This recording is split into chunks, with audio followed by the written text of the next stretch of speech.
serving in the emperor's frumentarii, Rome's shadowy secret police, often meant an ugly death. It involved infiltrating plots shadowing senators and carrying arrest orders across provinces, while exposure meant torture or assassination. Nevertheless, ambitious legionaries repeatedly sought this posting. They even competed for the privilege. Because contrary to popular belief, everyone wanted to join the emperor's eyes and ears. In this video, we ask why Romans were willing to face death to become the emperor's secret enforcers. Picture this: a message sealed in wax leaves the Palatine at dawn bound for a garrison beyond the Alps and will take weeks, maybe months, to arrive. Historical records confirm Rome ruled an empire from AD 1437 under Tiberius with no civilian police, and that vacuum bred paranoia. Tacitus portrays a climate of fear in the annals, while Suetonius notes the emperor's tightening grip on the frontiers. Both point to a state that relied on whispers as much as orders. The consequence was not abstract anxiety, but real political risk for any office holder. Tacitus in particular documents a delation culture that could ruin a senator on a single whisper in the forum. Juvenal sharpens the picture in satires 1 and 3, asking, "Who sleeps safe?" as he exposes nighttime spies and the social sickness of denunciation that gnawed urban life. The human cost lands in the laps of Rome's elites and its municipals alike. Archaeology vindicates the logistical nightmare behind all this. Vindolanda tablets dated roughly AD 90–130 show how thin and slow imperial communications were on the borders. The handwriting the preserved wouldn't leaves the cramped orders. These are not abstractions, but daily frictions that shaped policy. Archaeological evidence confirms that a single line of command could be delayed or garbled long before it ever reached a fortress. The distance was real. Rome to Hadrian's Wall was about 1,000 miles, and a legion numbered roughly 50 men. The frontiers stretched governance to its breaking point, with a web of garrisons, roads, and couriers that barely kept pace with imperial needs. A forged order, a storm at sea, or a courier waylaid by brigands on the Via Appia could be as dangerous as no command. At all primary sources are clear that delay was often the riskiest outcome. That delay fed a political problem in the capital. Senators lived under the sword of accusation. One false charge could cost property, status, or life. Contemporary sources describe the dread of a knock at the Domus gate as an ever-present hazard. On the ground, equestrian administrators were pressed into enforcement roles, without a civilian police force, cajoling provincial councils, extracting compliance, and sometimes mustering auxiliary troops for urban policing. The friction angered both soldiers and civilians, a tension that epigraphic and documentary evidence shows played out in petitions arriving in Rome and sitting for months. The frontier also forced social reassignments. Soldiers became constables, tax collectors, and courier guards, reducing discipline and morale even as they extended Roman reach. Freedmen and dependents sat at the heart of intelligence networks, and patronage vulnerable to exploitation as informers or scapegoats. Juvenal's voice and Tacitus's outrage converge on a harsh human calculus. The state's need for order embedded itself in ordinary lives, often at personal cost. This patchwork system depended on a chain of makeshift institutions, patronage networks, and the fragile written word. Legates and governors wielded delegated imperium, equestrians enforced fiscal commands, soldiers plugged gaps, while rumor forged letters and denunciations fed political storms. The evidence is not only in papyri and tablets, but in the social fabric of Rome itself. So how did Rome keep an empire running in the dark? The answer lies in a network of makeshift institutions and human ties, documented in Vindolanda and Tacitus and Juvenal, and in the everyday lives of patricians, plebeians, and slaves alike. The next section turns to the families who rode these currents, how patronage, marriage, and property shifts trace the empire's reach from the forum to the frontier. Picture this: spring of 275 CE, a hard-riding imperial column moving east along the Via Egnatia toward Persia. The road runs about 120 km across the Balkans, and Miliaria mark each Roman mile at roughly 1,478 meters. Aurelian's mobile headquarters rides with it exposed on the open frontier. Zosimus. New history lays out the core event. Aurelian was murdered at a roadside camp near Kinafrurium in Thrace during this march. The Historia Augusta adds the infamous twist. A secretary named Eros allegedly forged a proscription list that threw the emperor's closest men into panic. Both sources frame the act as a devastating breach of trusted personnel and routine. Archaeology corroborates the setting. The Via Ignatia's Miliaria and preserved roadbeds show how a moving court could travel with only modest fortification, a handful of wagons a few centuries, and a select staff stretched thin along a dusty highway. Excavations along the route reveal the practicalities of a campaign that depended on speed supply lines and paper trails. Historically, the scene exposes a vertical slice of Roman society. At the apex stood Aurelian, the imperator who had rolled back frontier challenges.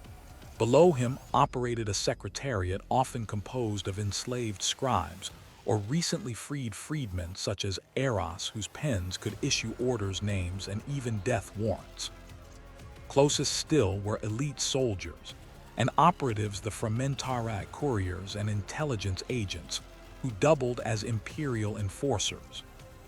Historia Augusta casts the frumentarii in a stark light, a feared shadowy corps who carried the emperor's writ and rumors of torture.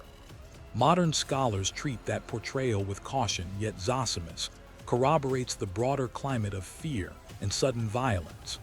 Across the sources, the episode shows how the paperwork of power could become lethal on a frontier march. Imagine the roadside camp, the clatter of hooves, the metallic tang of bronze buckles, Thracian dust in the throat. A list of names written in a freedman's hand circulates among officers who read it as a death warrant. Panic ripples through the picket lines, transforming routine orders into potential executions. What followed was grim and immediate. Men who had stood at the emperor's elbow, those fed by his hand and named by his pen, decided survival demanded action. They struck Aurelian in his tent and scattered the moving court. Contemporary accounts describe the murder as swift, intimate, and born of fear. Primary sources converge on date and place, 275 CE Kinafrurium, while archaeology confirms the precarious logistics of a road-borne court. The assassination illuminates how centralized secrecy, delegated violence, and mobile power operated across a vast empire. This episode sharpens a fuller question about imperial governance. Emperors relied on covert couriers and enforcers to project control over thousands of miles, but that system bred moral hazards. Secret eras risked to trusted lieutenants and lethal paperwork. What made this approach work at all? Two social history strands matter here. First, patricians and the elite depended on networks of patronage. Second, plebeians, freedmen, and slaves supplied literacy-driven staff, and the hands that moved the writ. In practice, a slave could become a secretary. A freedman could climb into the emperor's inner circle, lifting his family's fortunes along with his own. The human cost and the social mobility it implied reveals why such a system persisted even as it unsettled the empire. In the next section, we zoom in on the frumentarii and the secretariat, the engines by which moving power became a reality on empire's greatest highways. Digest law and Roman inscriptions make it plain. Jurist Ulpian lays out the controlled use of soldiers for civil coercitio, and funerary stones from the Castra Peregrina name men, called frumentarii, who did that work in Rome. This is not a mere abstraction of power, it rests in concrete evidence and legal precedent. Picture this: in 27 BC, after Augustus established the Principate, the army's grain men are repurposed into imperial couriers and agents. The shift is attested in inscriptions naming frumentarii and peregrini, who moved with the emperor's business rather than the grain supply. By the 2nd-3rd centuries AD, the frumentarii had matured into a palace network: couriers, investigators, and covert enforcers moving under military cover. Archaeological evidence confirms a permanent base, the Castra Peregrina on the Caelian Hill, where inscriptions and a Mithrium dedication explicitly name Peregrini and frumentarii.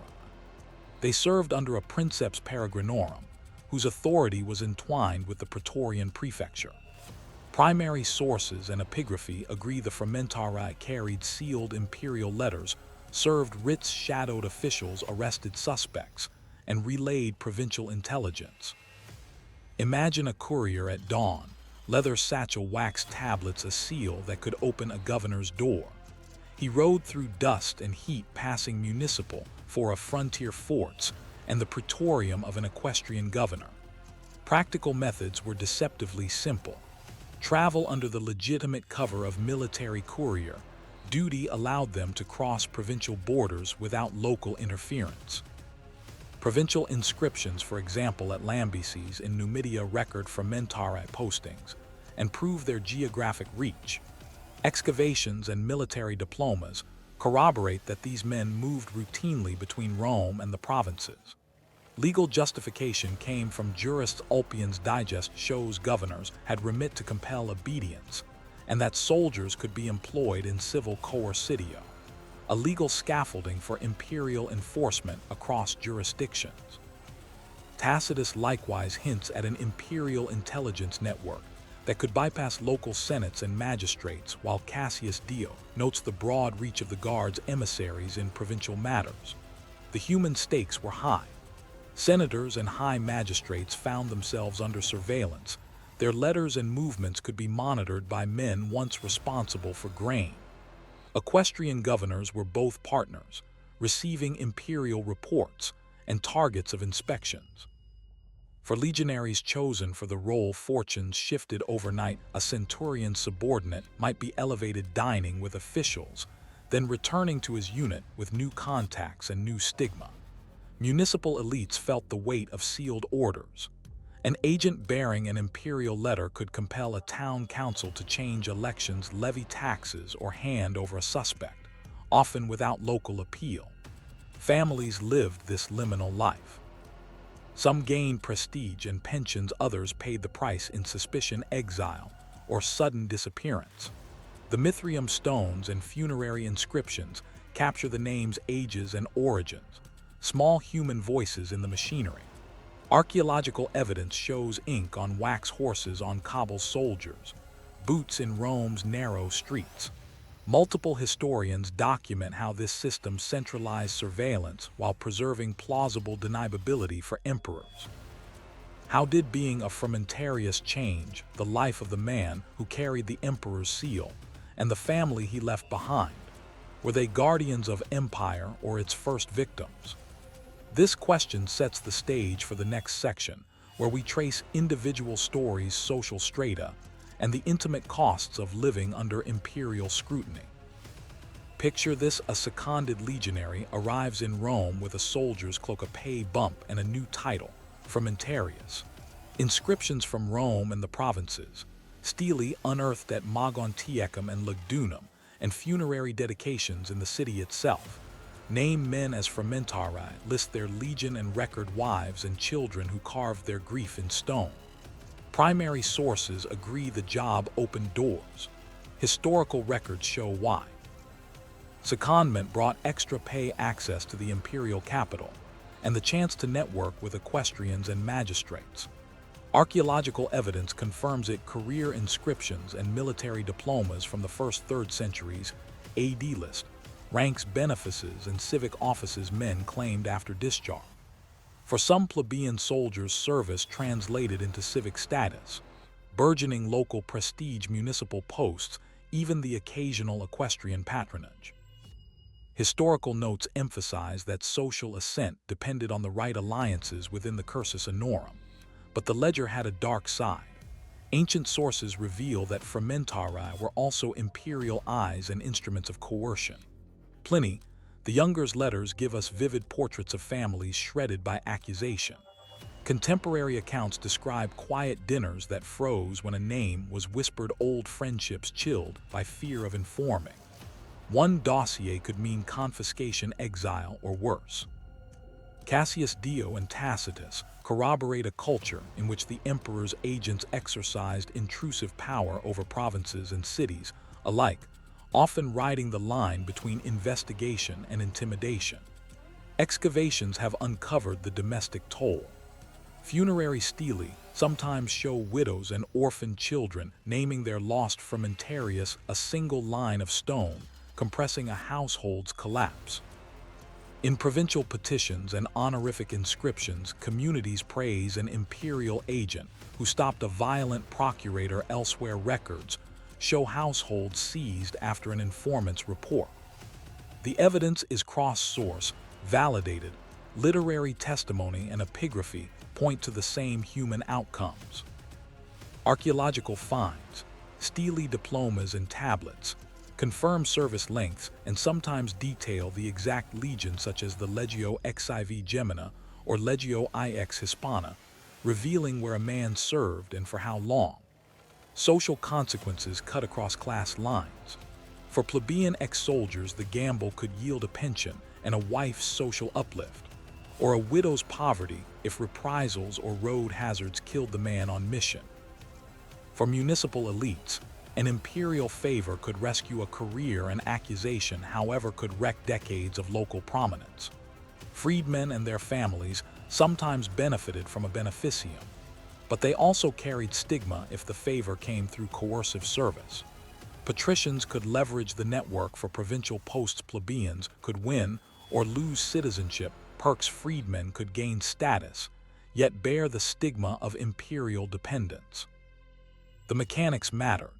Military paperwork and diplomas recorded names and units. Legionary cohorts provided men for secret duties. The capital's bureaucracy absorbed them. Roman inscriptions and diplomi militarum confirm service lengths and sometimes the exact legion. Legio I Adiutrix in Illyricum or Legio XX Valeria Victrix in Britannia.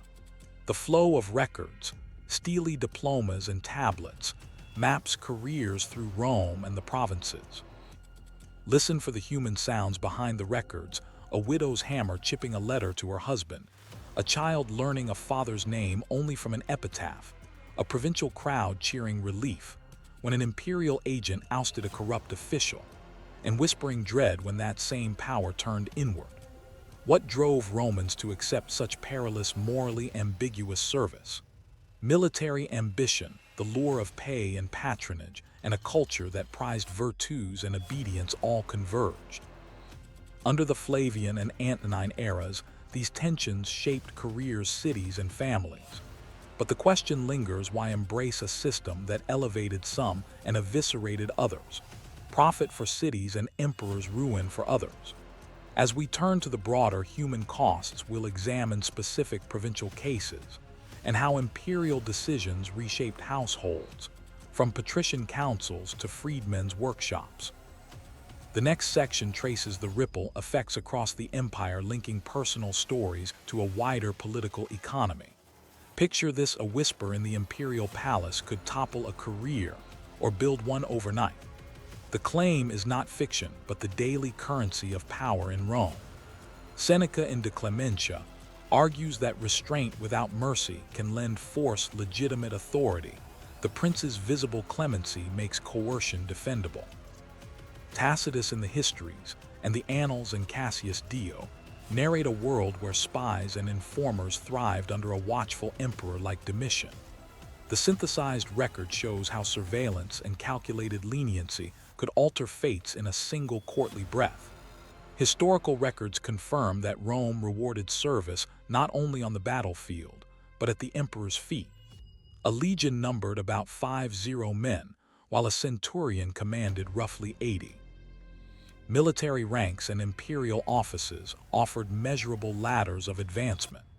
Vindolanda tablets dating to c. AD 100 preserve administrative correspondence and personnel rosters that reveal how loyalty was managed on the frontiers. Military diplomas issued to auxiliary troops granted citizenship and rank a practical currency of proximity to power. Ancient vocabulary made the system legible in everyday life. Virtues, manly courage, validated honor, discipline, a discipline, a unit to obedience fides bound client to patron obsequium principes, linked deference to the emperor with material gain. Historical and legal sources show an honor economy in which proximity to power translated into land offices and prestige. Patricians and equestrians calibrated every public gesture under constant scrutiny, fearing scandal more than ruin. Plebeian soldiers treated dangerous postings, and the imperial eyes and ears as ladders to promotion, donative, or citizenship. Freedmen leveraged confidential service into status, sometimes controlling access to the emperor himself. Slaves and dependents bore more peril than reward, punished if implicated.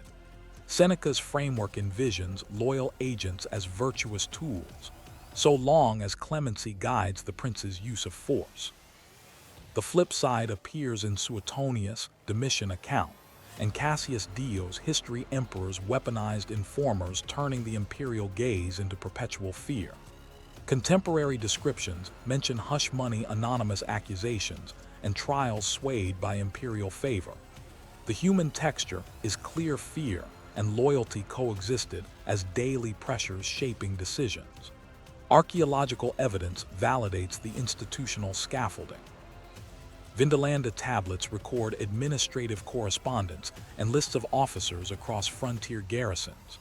Papyri from Oxyrhynchus and Ostraca from Bu Ngem demonstrate routine reporting and duty rosters in distant provinces.